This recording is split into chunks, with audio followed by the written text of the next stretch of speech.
Online video games here. I'm playing Armageddon on the Xbox 360.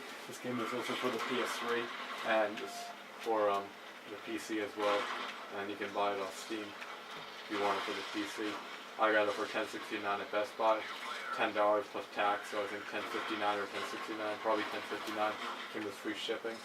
And I got it used, but when you get used games at Best Buy, this one came with a disc in pristine condition, the cover art and the case. Unfortunately, the manual is missing, but it's not really the end of the world. So the show buys games just for the manual. I'm sure I'll show and sing his voices if they still does more for the video game manual, but that's just me. You guys may be different. Anyways, I'm not sure what difficulty we're playing this game on. You can't, if you pause it, I mean the game doesn't pause. Your character is frozen, but the enemies can still kill you and your teammates can still move around. You can see right now they're moving. Everything right now is real time. That's why it's called Xbox Live. It's happening right now in front of your very eyes. And I think we're fighting in Detroit. I think it's supposed to take place in Detroit. Anyways, this is a very fun game. There's a lot of creativity here. Everything is there's a bunch of different types of enemy insects. There's a bunch of different types of weapons. There's different classes you can play. The environment is destructible, so it gives it a realistic feel how everything can be destroyed. I mean, in other games, there's rocks that can't even be destroyed, which doesn't make any logical sense. In this game, pretty much, I think anything can be destroyed. So it's an environment with a realistic feel in a fantasy setting. There's different classes, a bunch of different enemies, a 6-player survival online mode and a 3-player campaign mode for $10.59. If you played the first one, I thought the first one was fantastic. This one is a huge upgrade. So if you have this one, you don't need to get the first one. There's no reason. Why play the inferior version when you can play the superior version? If you have the first one, that's also a great game. So I don't recommend them trading that or selling that.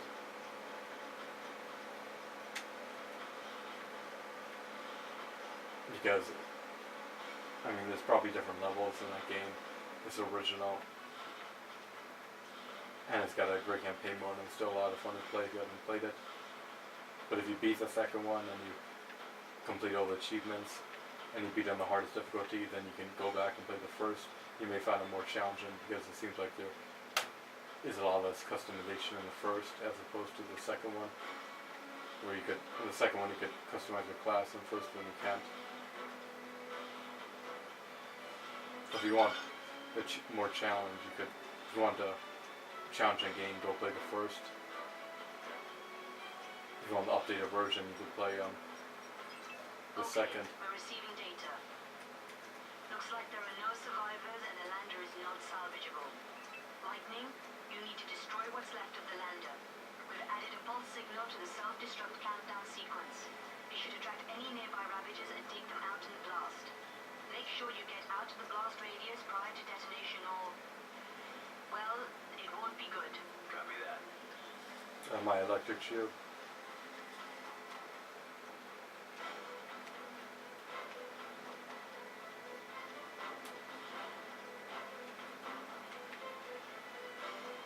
I wonder what I'm called. I doubt I'm called Dar Legend over the name. Probably called... that guy's called Old Man, that one's called Cyrus. I doubt those are the gamer tags. I'm probably just called a default name. Whoever this class is supposed to be, I'm probably called the first generic name. Probably Trooper or something.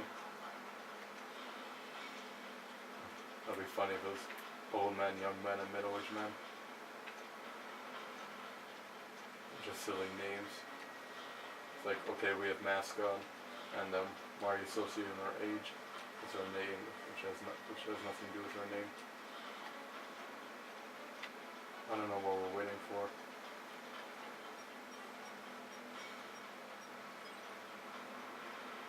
Move out of the blast radius. Right, the enemies approach.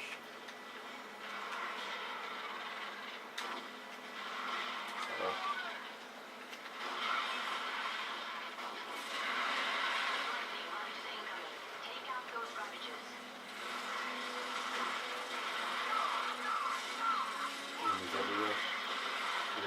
ground. I'm gonna push back.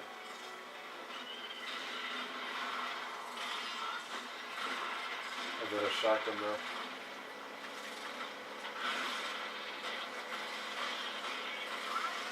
Wow, look at this. I damage them and then I'm taking damage with my shield. I got 227.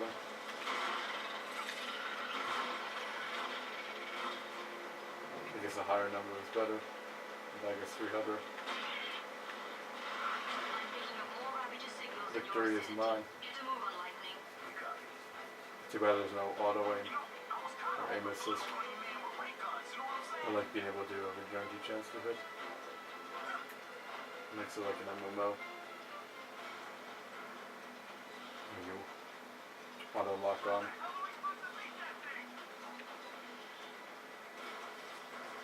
Lightning, ops here.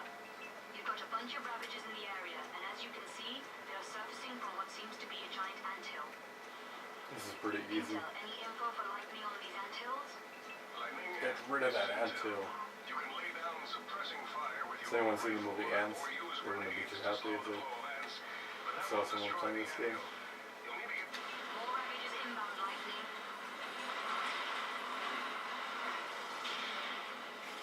These look like the ants from Ants, except mutated and crawling. Instead of walking.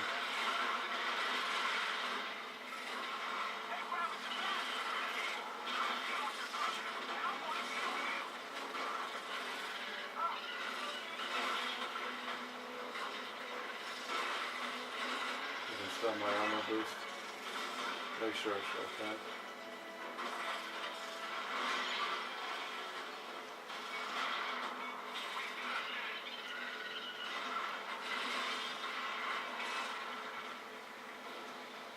This is so easy. These 3 players. I think solo is a challenging mode. Activating a waypoint.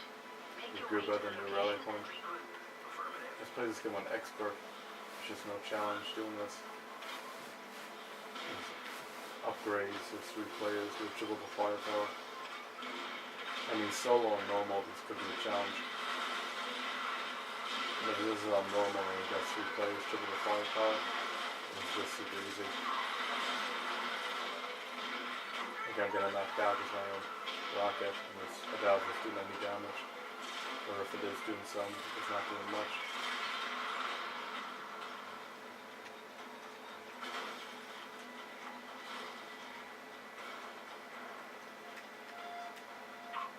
Oh, I could run a hundred L1. I didn't know I could run.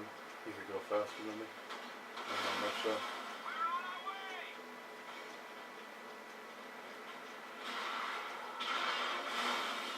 Oh wow, look at that. I love this unlimited ammo. This would make a cool tower defense game. We have a bunch of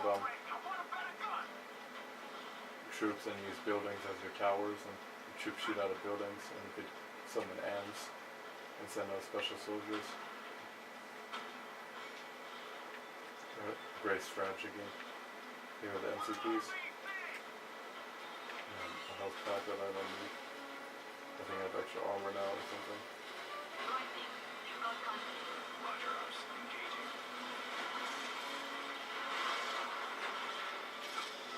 We're going on the front lines.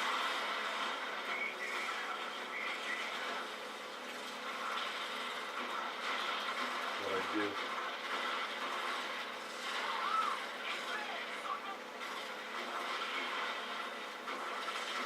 Let's see how much I like to use my shotgun.